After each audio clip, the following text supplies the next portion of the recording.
Agradeço a gentileza do reverendo Mateus Santiago, conselho da igreja, de nos dar essa liberdade de trazer a palavra do Senhor nesta manhã, e muito especialmente ao querido casal Lucinha e reverendo Oswaldo, pelo convite para ser o pregador deste culto de gratidão a Deus pelos seus 60 anos de casamento.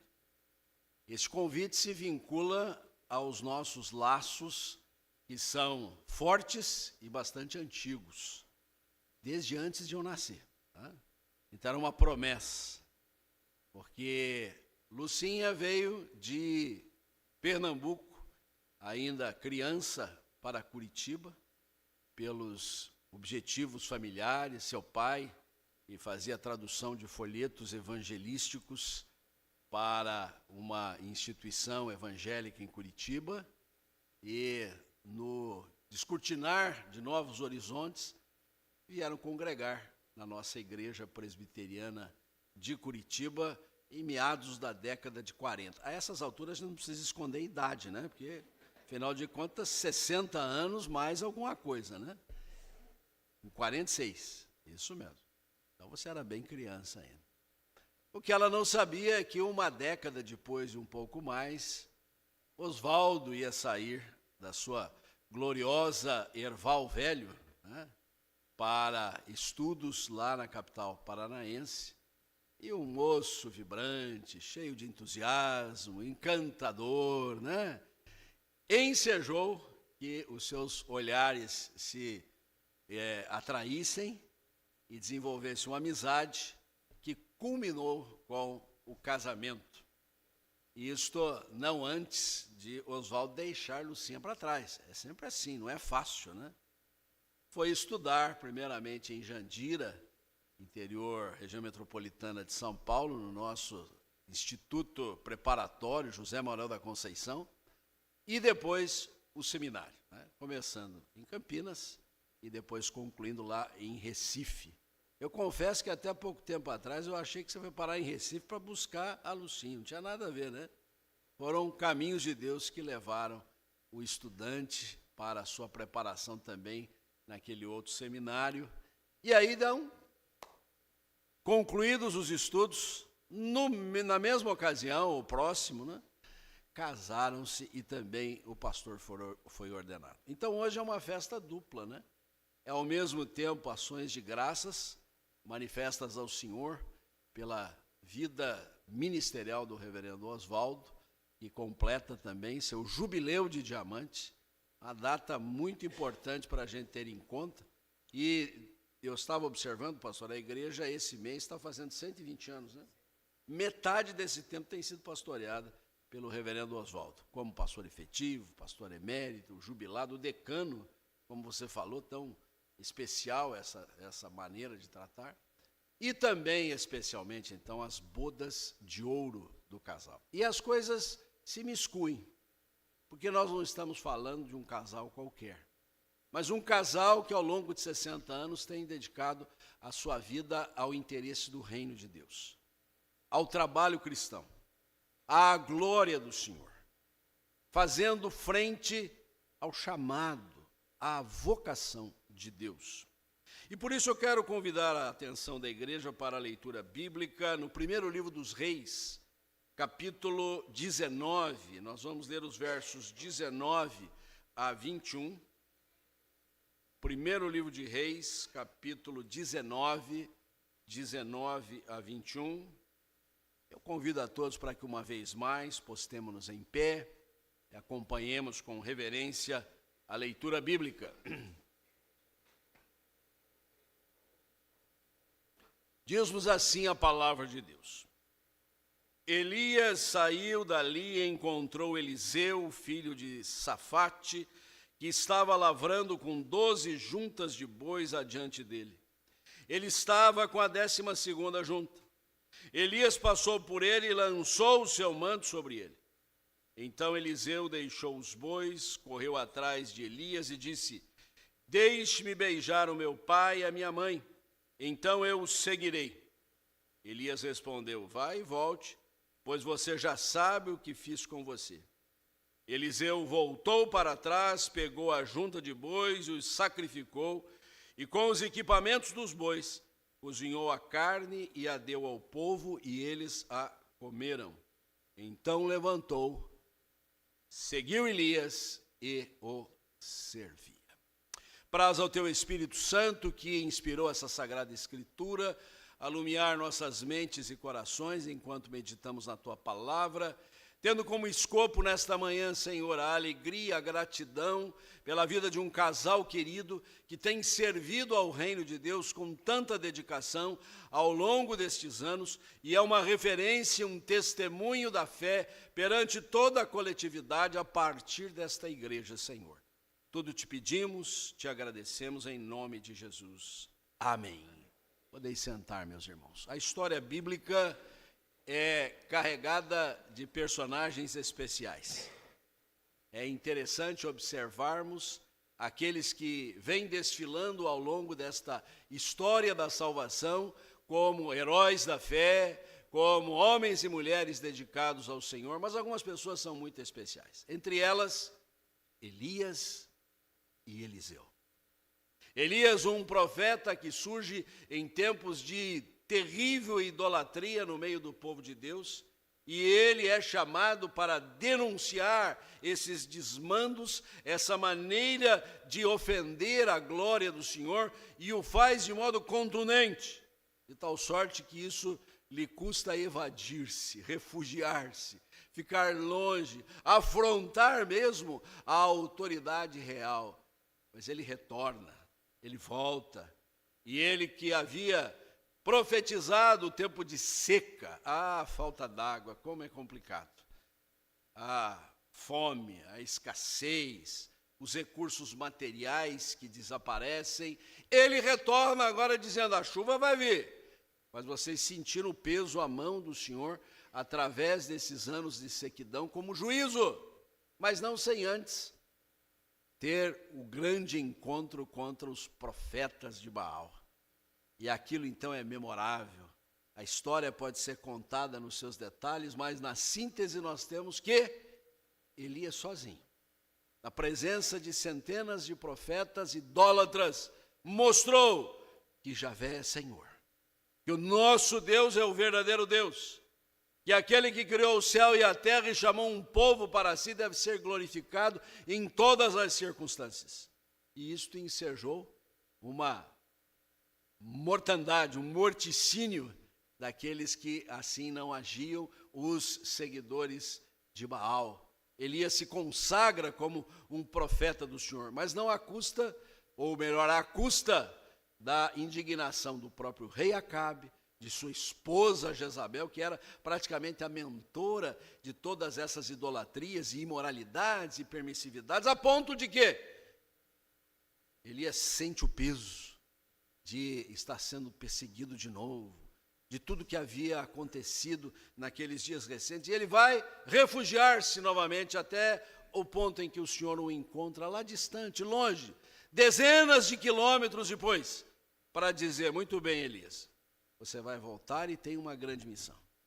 Você vai ungir algumas pessoas-chave no plano salvífico de Deus, na obra do seu reino, e entre elas você vai ungir como teu sucessor a Eliseu.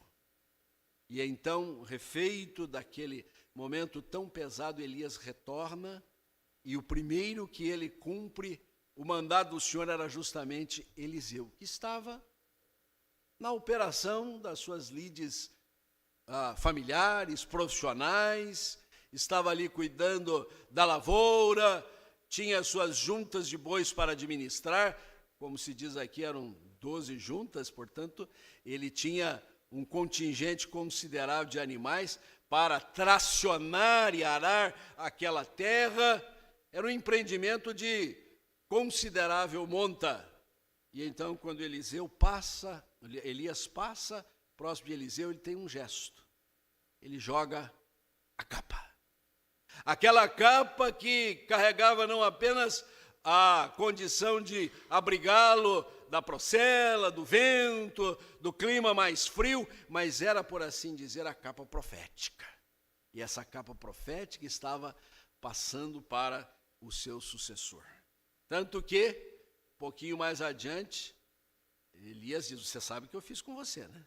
Você entendeu, caiu a ficha. Você sabe a razão pela qual eu lancei a capa sobre você. Tratava-se de uma vocação, um chamado, que não era de Elias, que não era uma perspectiva meramente de uma estrutura religiosa, de um concílio, de objetivos que a vida eclesiástica muitas vezes nos impõe. Era uma vocação divina, era um chamado divino. E eu quero entender, nesta manhã memorável de celebração de 60 anos de casamento desse dileto casal, e da mesma sorte, eles têm uma vocação, um chamado para o serviço do reino de Deus. Uma vocação que recaiu não apenas sobre o reverendo Oswaldo, pastor, líder inconteste, homem de Deus neste estado de Santa Catarina especialmente, mas não exclusivamente, pelo seu papel tão relevante em todo o nosso país e até para fora desse país, onde muitas vezes ele atuou. Dona Lucinha da mesma sorte, como companheira, como irmã, como amiga, como esposa leal, acompanhando todos esses passos, também recebeu uma vocação, recebeu um chamado, recebeu uma convocação do Senhor.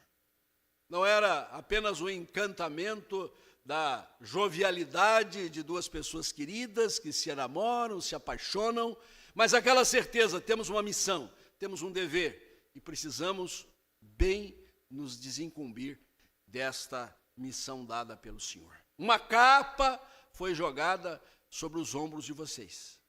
Um chamado de Deus veio ao coração desse querido casal e ao longo desses 60 anos eles têm buscado bem desincumbir-se desta missão. E eu queria falar de vocação então, que não apenas fazer o retrato do querido casal, mas que de uma certa forma é de cada um de nós, seja como casais, seja pessoas individualmente, seja alguém que tem um chamado pastoral e está aqui, alguém que tem uma chamada ministerial do Senhor para esta, para aquela outra área. A capa está sendo lançada e nós devemos tomar em consideração, com muita seriedade, o chamado de Deus. E alguns aspectos podem ser observados nessa vocação divina. A primeira coisa que nos chama a atenção nesta passagem é que a vocação divina é um chamado pessoal e inalienável, ou intransferível. Quando muitas vezes a gente recebe um convite para alguma solenidade e vem escrito assim, é pessoal e intransferível. Não tem jeito de você nomear outro para ir no seu lugar. Você está sendo chamado pessoalmente e você precisa responder como pessoa que é. Não dá para passar a terceiros. Por isso, é importante reconhecer que já no início, no versículo 19, nós lemos, partiu, pois, Elias dali e achou Eliseu, filho de Safate.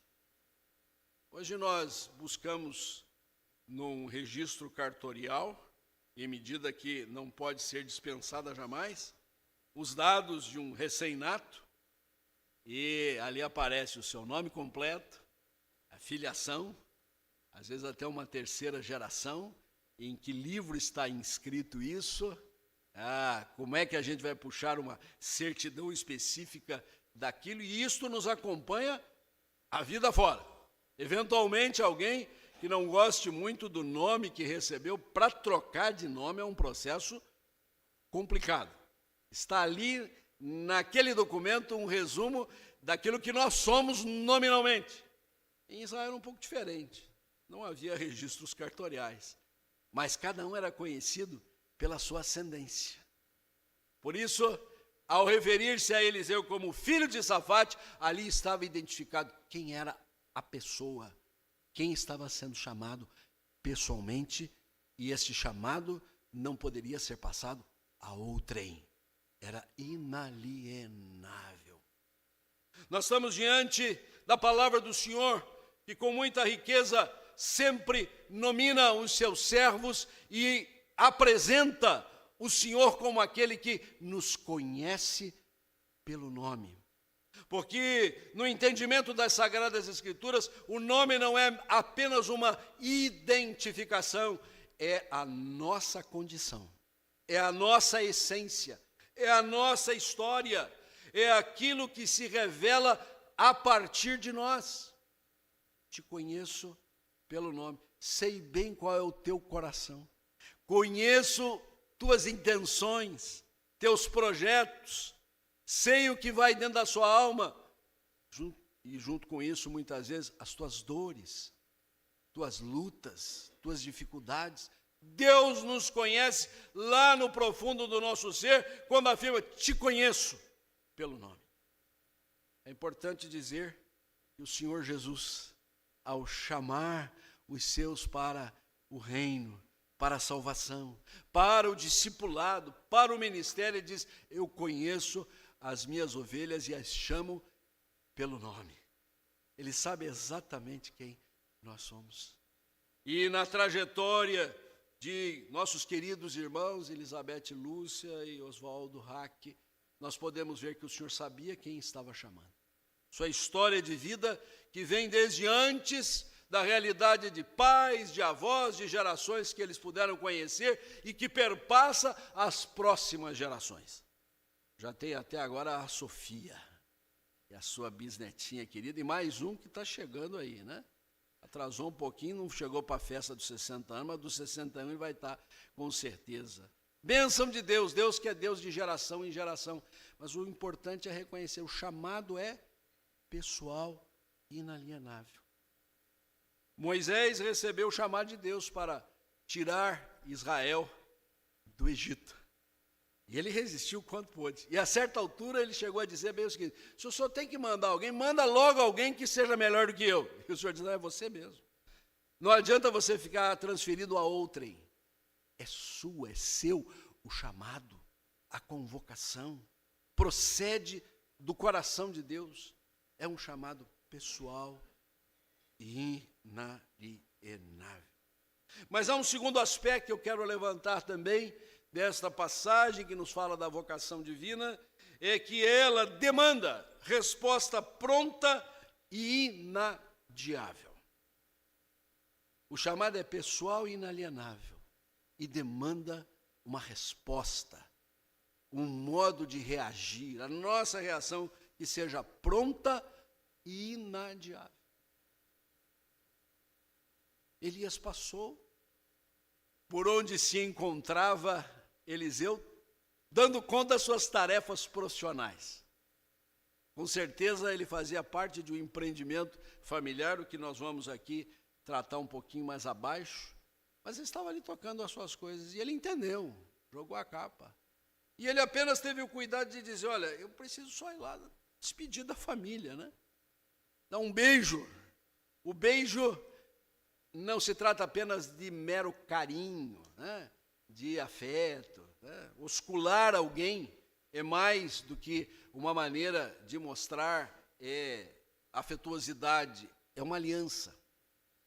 Quando no seio da igreja passou-se a ter este costume de oscular a face um do outro, que já era uma tradição judaica, aquilo ensejava que nós temos pacto, nós temos compromisso, nós somos um só corpo, nós nos amamos em Cristo, e este afeto apenas revela um compromisso. Oscular o pai e a mãe, beijar o pai e a mãe, como Eliseu disse, eu preciso fazer isso, era uma maneira de dizer, nós estamos ligados, nós estamos vinculados. É apenas isso que eu preciso fazer. E Elias não lhe negou essa oportunidade, entendia a importância. É curioso que quando Jesus conta 3 parábolas em sequência acerca de discipulado, aquela em que alguém disse que estaria pronto para seguir Jesus, e ele disse, olha, as raposas têm seus covis, as aves dos céus têm seus ninhos, mas o filho do homem não tem onde reclinar a cabeça. Depois, alguém é chamado por Jesus e diz assim, eu primeiro preciso despedir-me dos de casa. E aí Jesus diz, precisa fazer isso não. É porque na expressão daquele que fora chamado para o discipulado, ele precisava da autorização dos pais. Se os pais não o autorizassem, ele não iria. Aqui não. Aqui ele diz, meus pais, esse não é o problema, eu quero só que os meus pais saibam para que missão eu estou indo. Eliseu prontamente, sem adiar, ele assume aquele compromisso.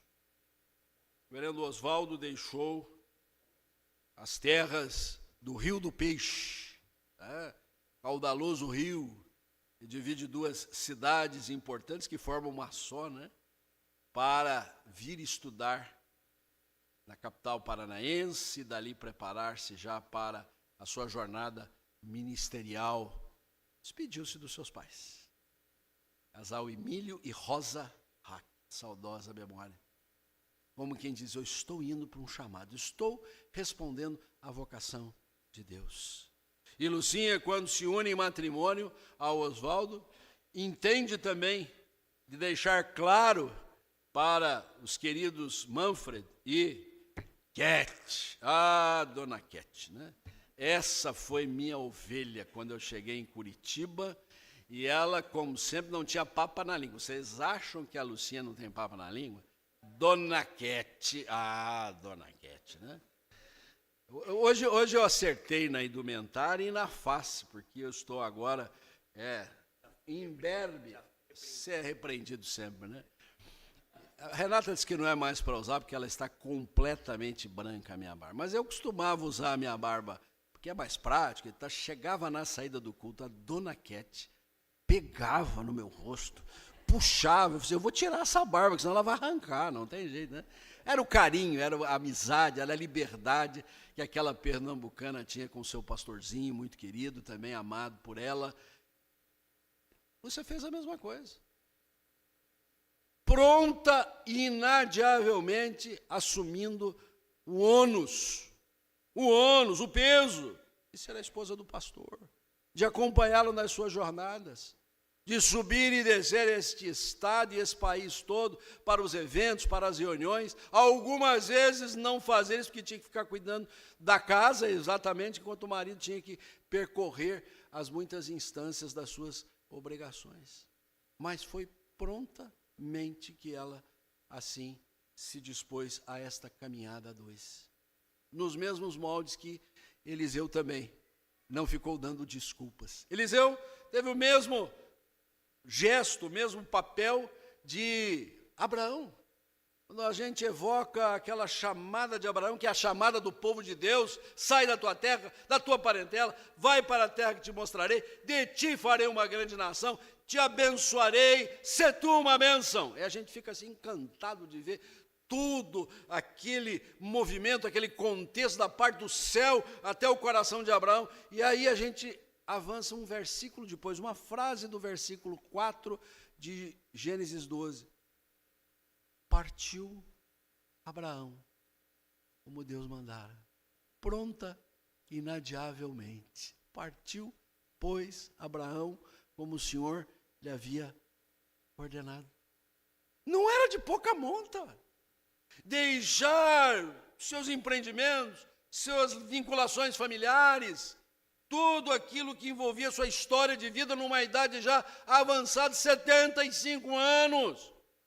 Mas Abraão partiu, como o Senhor lhe havia dito. Pronta e inadiavelmente.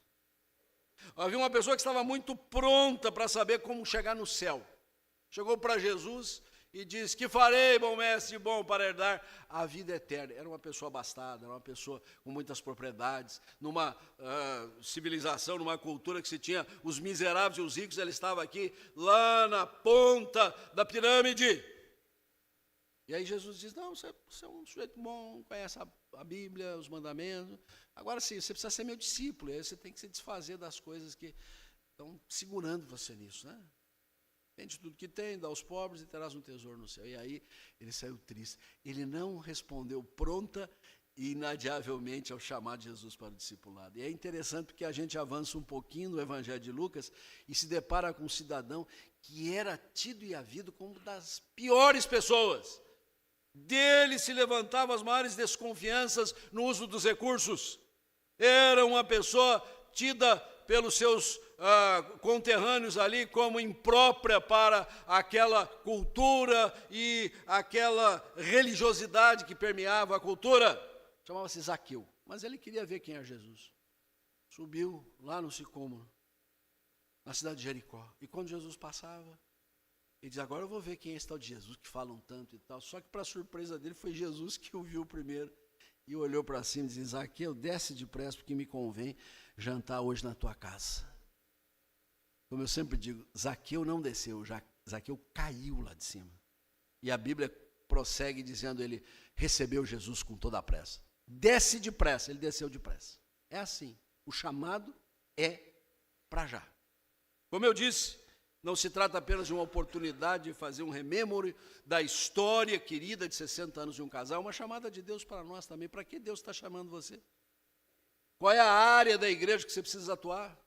Ouvi aqui a expansão do trabalho colocada aqui pelo nosso irmão, que com outros líderes estão avançando. Talvez você tenha um papel a desempenhar lá. Por que você está demorando tanto para responder? Porque o chamado de Deus deve ser respondido pronta e inadiavelmente. Terceiro lugar, a vocação divina, que é um chamado pessoal inalienável, demanda resposta pronta e inadiável, requer consagração plena e irrevogável. Porque é interessante, nada na Bíblia pode passar despercebido. Alguém poderia supor o seguinte: mas não precisava só dizer que Elias, para cumprir a determinação divina de ungir o sucessor dele, passou por ele, lançou a capa, porque era o gesto, a maneira de dizer que ele estava sendo chamado, e foi embora. E se diga que o Eliseu estava tocando a obra, 12 juntas de bois. Isso provavelmente era no mínimo 24 animais caros. É bem provável que Eliseu vinha de uma família próspera em Israel. Não era um Zé Ninguém, não era um coitadinho. Era uma pessoa que tinha sonhos, tinha projetos pessoais, que intentava levar adiante o patrimônio da família. E ele estava com a 12ª, ou seja, ele mesmo estava na linha de frente, porque o olho do dono engorda a boiada. Então eu vou lá junto. E tinha os outros empregados fazendo o resto. E aí a capa é jogada, é lançada. E quando é lançada, caiu a ficha de Eliseu. Disse: eu vou lá despedir dos pais. E é interessante, porque o texto diz que quando ele retorna, ele faz o seguinte: gente, acabou o negócio. Infelizmente, vocês vão ter que procurar emprego em outro lugar. Eu vou ter que me desfazer do que eu estou realizando. E é o seguinte: nós vamos fazer uma festa aqui. Nós vamos fazer uma churrascada. E olha, 24 bois, dá para fazer muito churrasco. Eu imagino que alguns ele deu para os seus empregados, né? Era comida demais. Mas assim, foi uma festa de aroma, porque 1 ou 2 bois ali dava para comer muitos dias. O importante é observar esta consagração absoluta, completa, plena, e que não dá para voltar atrás. Ao preparar esta festa física, ele estava dizendo em outros termos: eu não volto mais para a vida secular, para os meus interesses particulares, para um projeto pessoal que eu tenho. O meu negócio é o reino de Deus. O que eu estou comprometido é com a obra do Senhor. O que eu anseio é o progresso da igreja. O que eu quero é ver o evangelho crescendo e transbordando para todo lado. Então eu não volto atrás, é irrevogável. Ele abriu mão de tudo. Ele não fez conta, dizendo: eu vou fazer reserva aqui de uns 2, 3 bois, porque vai que não dá certo, eu volto e pego esses boizinhos aqui para trás. Ele abriu mão de tudo. O que ele não fez como uma lauta refeição naquele dia, ele deu, ele doou, ele abriu mão. De tal maneira que ele não podia voltar atrás. E a vocação divina é essa. A vocação divina pastoral, a vocação divina conjugal, a vocação divina para este, aquele, outro ministério, nos mesmos termos das parábolas que eu mencionei há pouco. Eu deixei de mencionar a derradeira lá de Lucas 9, quando se diz que alguém também se voluntariou para seguir Jesus, mas diz, olha, eu primeiro tenho que resolver umas coisas, aí depois eu volto. E Jesus assim, ninguém que tendo posto a mão no arado, olha para trás, é digno do reino. Colocou a mão no arado, não fica se distraindo com nada. Não se permita ter amarras, segue em frente, deixa o vento tocar a sua vela, é de vento em popa, para que nada tire você do rumo certeiro que o Senhor tem para a sua vida. Tem sido assim na vida desse querido casal, ao longo desses 60 anos. Deve ser assim nas nossas vidas. E isso me leva a um último aspecto, para darmos sequência às outras solenidades desse culto, porque há um último aspecto para ser visto, a vocação divina. Além de tudo que já dissemos, ela também tem ou envolve serviço primoroso e inexcusável. Porque é notável que a última frase que se leia aqui em 1 Reis, que já nos trouxe o sentido do chamado pessoal, com resposta pronta, com consagração plena, seja de que então se dispôs e seguiu a Elias e o servia. Ao lançar a capa, o manto, sobre Eliseu, ele entendeu que ele estava sendo chamado para o mesmo ministério. Isso terá desdobramentos. É importante entender quando avançamos para o segundo livro de Reis, porque enquanto no primeiro livro de Reis, o profeta que protagoniza é Elias, no segundo livro de Reis é Eliseu. Logo no início do segundo livro, acontece aquele feito memorável com Elias, e os carros de fogo vêm tomá-lo, vêm apanhá-lo, e aí ele tinha pedido porção dobrada, e é uma discussão muito grande, que coisa ousada esse Eliseu querer porção dobrada. Mas quando você lê as histórias que acontecem no segundo livro de Reis, protagonizadas por Eliseu, você observa que aconteceram coisas muito semelhantes ao que havia acontecido com Eliseu, mas em quantidade maior. A promessa se cumpriu. O ministério de Eliseu foi adiante do ministério de Elias. No entanto, ele tinha um coração de servo. Ele estava disposto a servir. Ele estava pronto para atender as tarefas mais comezinhas.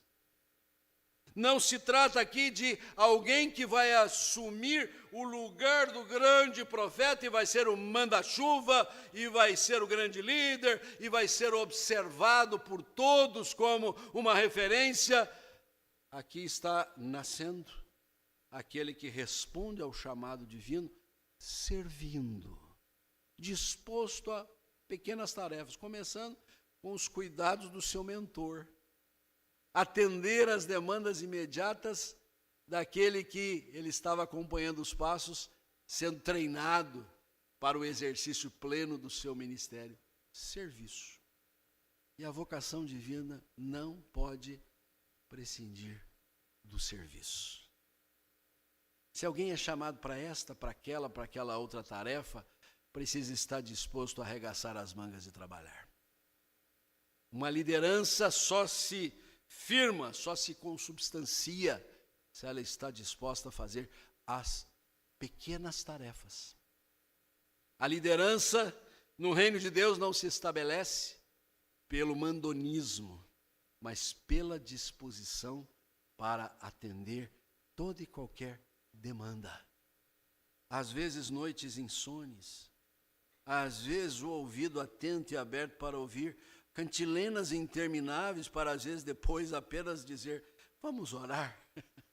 Às vezes acontece no nosso gabinete pastoral que recebemos esta avalanche de dores, de tristeza, a gente nem sabe o que dizer, a gente melhor não dizer nada, senão orar, para depois as pessoas voltarem alguns dias e dizer, mas como foram bons os conselhos que o Senhor me deu. Eu não lembro de ter dado conselho nenhum, eu só lembro de ter orado. As pequenas tarefas. E eu não tenho dúvida que ao longo desses 60 anos, esse casal querido, o pastor e a sua esposa, que tem o ministério mais importante na igreja. Há muitos anos, a igreja para a qual eu estava sendo indicado para ser pastor, perguntou acerca da minha querida esposa. E vocês estão fazendo 60, daqui a alguns dias nós estamos fazendo 40. Nós estamos na boa senda de vocês dois, né? E aí perguntaria a sua esposa, qual é o ministério dessa? Ela tem o ministério mais importante dessa igreja. Assustado, mas é o que ela é? Regendo coral? É a presidente da SAF? Ela prega também? Esse negócio de pregar para a mulher, né? Eu disse, não, o ministério dela é cuidar do pastor da igreja. É o ministério mais difícil. E bota difícil nisso. Que ora pelo seu marido, que o acompanha. Porque às vezes com muito jeito diz assim, olhe, pense bem sobre aquilo. E só as esposas é que sabem dizer isso. Então, esse casal querido que hoje é homenageado, que levamos a Deus nossos louvores, tem servido, se colocado ao serviço. Eu perdi a conta das vezes que vi Lucinha no seu ministério junto à nossa querida Sociedade Auxiliadora Feminina, Brasil afora, às vezes com muitas limitações, presente ali, dando a sua palavra, incentivando as queridas irmãs, num dinamismo invejável, disposição para servir. Reverendo Oswaldo, querido amigo e colega, e aqui eu, mais uma vez, faço questão de dizer que eu estava poucos dias da formatura no seminário em Campinas, no meio de uma tarde, já para o seu final, lá no nosso seminário. E adivinha o que a gente está fazendo, reverendo Mateus, assim, por volta das 17 horas lá no seminário? Jogando futebol. Eu era ponta esquerda. Ponta esquerda tem posição garantida, né? Porque são muito poucos os que chutam de esquerda. Então eu sempre era escalado. E aí alguém gritou lá, distante sua vida. Celular, você sabe que não existia no começo da década de 80, né? E só tinha um telefone fixo no corredor do seminário. E alguém gritou, Juarez, telefone, reverendo Oswaldo Hack. Eu falei, o que eu fiz de errado? Meu Deus do céu. Oswaldo já fazia parte da comissão especial de seminários, depois tornou-se a nossa JET, e trabalhamos juntos na JET, né? Eu fiz alguma bobagem, eu estou sendo chamado a atenção. E quando eu corro para o telefone, dizem, Juarez, nós estamos aqui avançando em Santa Catarina, estamos desdobrando o nosso único presbitério, e tem um campo para você vir para cá. E eu já havia tido a liberação da minha igreja, do meu presbitério em Curitiba, para vir a outros horizontes, e eram alguns naquele tempo que se mostravam interessantes. Eu disse, olha, eu vou conhecer aí o trabalho. E nós viemos para uma reunião em Blumenau, e de lá eu fui para Rio do Sul, no início de 82, um ministério espetacular para a minha formação, organizamos a igreja naquele ano, abriram-se novos horizontes para nós, e eu devo isso muito à confiança, ao carinho do reverendo Oswaldo, que era assim, um servidor, está olhando o futuro, está procurando mais gente para cooperar. E trabalhamos na Junta de Educação Teológica, e trabalhamos juntos no Mackenzie, trabalhamos juntos nos concílios da nossa igreja, tudo porque tem esse espírito de serviço, como Eliseu mostrou. Alguém que teve uma vocação de Deus, uma vocação que envolve sempre um serviço primoroso, dedicado, muito atuante, e que não se pode se desculpar dele, é inexcusável. Não vou fazer isso porque hoje não está bom, porque está calor, porque está frio, porque eu estou cansado, porque deixa o outro fazer. Não.